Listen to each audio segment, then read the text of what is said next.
Today we shall be reflecting on the topic, do not be afraid of proclaiming the truth. Our Bible verse for today is taken from the Holy Gospel according to Matthew chapter 28 verses 13 to 15. Tell people, his disciples came by night and stole him away while we were asleep. And if this comes to the governor's ears, we will satisfy him and keep you out of trouble. So they took the money and did as they were directed. Matthew 28 verse 13 to 15. When the soldiers who witnessed the resurrection of our Lord Jesus Christ went to report to the chief priests and the leaders of the people, of the Jews, they said, no, please, what you have told us now, don't tell it to people. Take this money, and anybody that asks you, tell the person that it was the disciples who came by night to steal the body of Jesus while we were asleep. What was the essence of them guarding the tomb if they would be sleeping? And how come the disciples who were not armed could be able to steal the body of Jesus from soldiers who were heavily armed? And I know one thing about soldiers. Soldiers would take turns to sleep. One person will be standing and one person will be sleeping. All the soldiers could not be sleeping at the same time.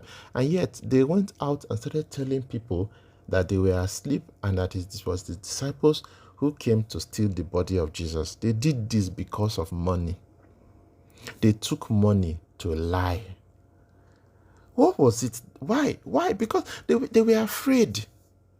And today we Christians, we need to live above fear. We need to live above our love for money.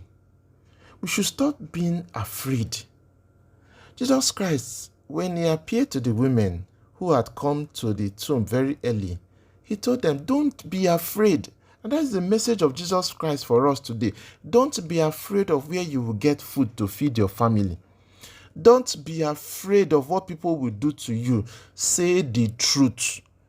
Say the truth. As resurrected Christians, we must outgrow our fears, especially our fear of proclaiming the truth.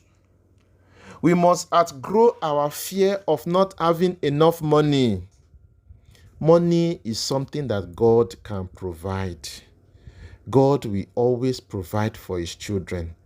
So don't be afraid. Don't be afraid of that, if I don't do this now, where am I going to get money from? Where am I going to feed my children from?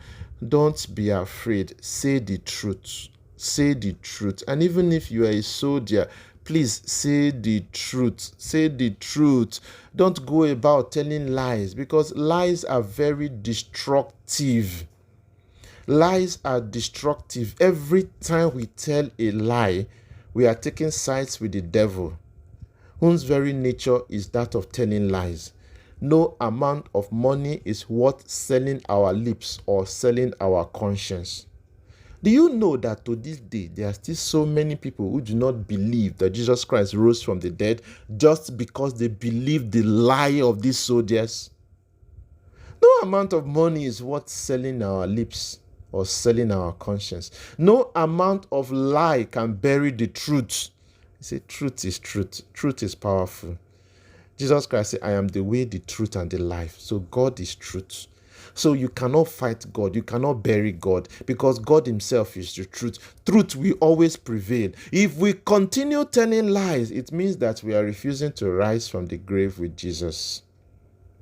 Some Christians try to justify the telling of lies with the theory of being diplomatic. There's no need to keep quiet, because if you keep quiet, you know the truth and you refuse to say the truth. By keeping quiet, you are not being diplomatic. Rather, you are taking sides with the enemy. You are taking sides with the devil. Say the truth always, no matter what will happen. God has a way of preserving or protecting the life of his children. Say the truth. God will provide for you. He said, even in the presence of your enemies, he will prepare a table, a banquet for you. So say the truth.